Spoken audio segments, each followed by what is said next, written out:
जय हिंद दोस्तों। तो हाल ही में कुछ दिनों पहले आपने यह सुना होगा कि कतर ने भारत के 8 पूर्व नौसेना के अधिकारियों को डेथ सेंटेंस यानी मौत की सज़ा सुनाई। क्या है मामला, जानते हैं पूरे डिटेल में। स्वागत करता हूं मैं आपका हमारे इस चैनल में जिसका नाम है लेट्स नो विद एस्पिरेंट। इस चैनल पर मैं आपको डिफेंस, फाइनेंस, स्पोर्ट्स, इंडिया और वर्ल्ड के मोस्ट हाईलाइटेड टॉपिक्स के बारे में जानकारी दूंगा। तो कतर जो सऊदी अरेबिया से सटा एक छोटा सा देश है जिसकी एरिया बस 11,571 स्क्वायर किलोमीटर्स है, जिसकी पॉपुलेशन लगभग 26 लाख ही होगी और छोटी मिलिट्री। भारत के लोग और रिप्रेजेंटेटिव शॉक्ड हैं इस डिसीजन पर, क्योंकि भारत और कतर के ओवरऑल रिलेशंस अच्छे हैं। ऐसा नहीं है कि बहुत अच्छे हैं या बहुत ख़राब ही हैं, ओवरऑल रिलेशंस मीडियम में। और सबसे अहम बात यह है कि वहाँ 25% पॉपुलेशन भारतीय ही लोगों की ही है।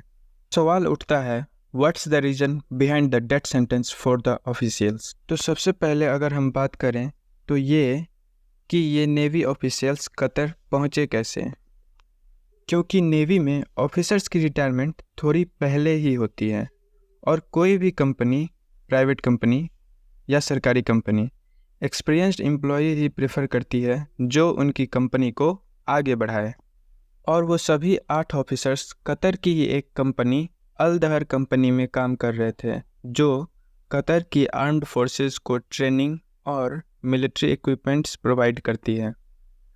हुआ ये कि 2020 में कतर और इटली ने एक डील साइन की, जिसके तहत कतर इटली से स्टेल्थ सबमरीन्स और उनके इक्विपमेंट्स खरीदेगा, और यह प्रोजेक्ट बहुत ही सीक्रेट था।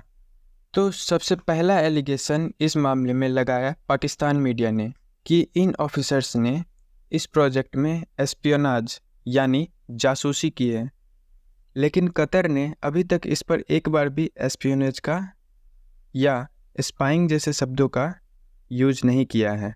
अब बात है सीधे डेथ सेंटेंस पर, तो उसके लिए भारत ने भी अपनी डिप्लोमेटिक कोशिशें तेज कर दी हैं। इस केस में भारत, सऊदी अरेबिया और यूएई मध्यस्थता चला रहे हैं, और भारतीय दूतावास कतर की टॉप लॉ फर्म अल सुलाहिती और अल खलीफा के साथ कॉन्टैक्ट बनाए हुए है।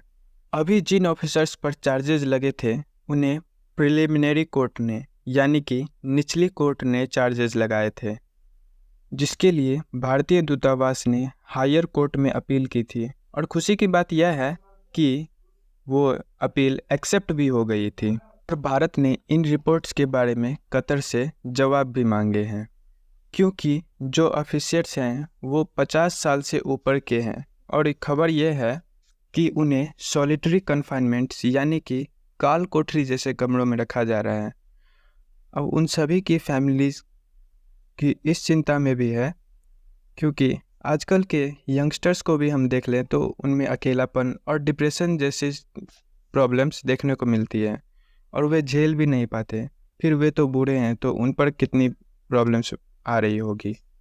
कतर के हमास के साथ अच्छे संबंध हैं, और जैसा कि आप लोगों ने भी देखा होगा कि इजराइल और हमास के वार के दौरान इजराइल ने भारत से हमास को टेरर ग्रुप घोषित करने की मांग की थी, जिस पर कतर भी बड़ी ही सेंसिटिवली नज़र बनाए हुए है।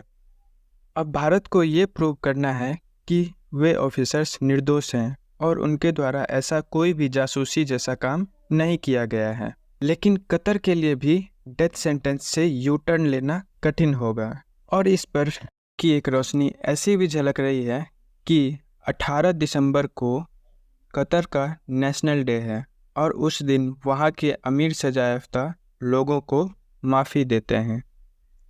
भारत के लिए अच्छी बात यह है कि भारत और कतर ने एक एलएनजी डील साइन की है, जिसके तहत भारत अगले 20 साल तक कतर से लिक्विफाइड नेचुरल गैस खरीदेगा, और कतर भी अपना यह मल्टी मिलियन प्रोजेक्ट डील नहीं खोना चाहेगा। और यह मामला भारत के लिए डिप्लोमेटिक चैलेंज बनकर उभरा है, क्योंकि आजकल हम लोग भी देखते हैं कि भारत की जियोपॉलिटिक्स बहुत अच्छी है और वर्ल्ड में भी छवि बहुत अच्छी है। अगर भारत उन ऑफिसर्स को बचा पाता है तो यह हमारे लिए बड़ी डिप्लोमेटिक जीत होगी। लेकिन अगर नहीं बचा पाता तो इस पर और कतर पर सरकार कोई ना कोई एक्शन ज़रूर लेगी। फ़िलहाल हमें इसके लिए वेट करना होगा। इस पर जैसे ही कोई अपडेट आएगी तो मैं आपको इन्फॉर्म करूँगा। Thank you for watching the video. जय हिंद, जय भारत।